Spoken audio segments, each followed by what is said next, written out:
No ale teta Anula ma naučila velice peknú svadobnú pesničku, ktorú ona rada spívala na svadbách. Očúvajte. A vy, pani muzikanti, zahrajte mi na volu. Jak som mala srdco smutné, keď som išla k oltáru.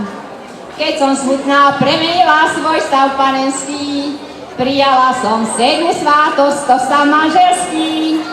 Dajže Bože, bych nežila v pokoji až do smrti. Milan, hraj!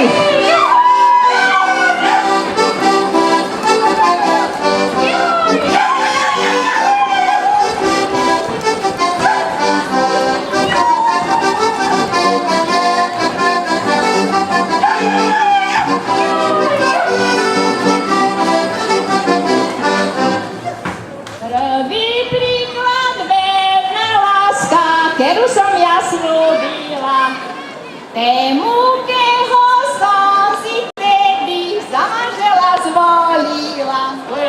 Keď nám spolu pred oltárom ruky svázali, z mojich očí prežalostné slzy padali. Vtedy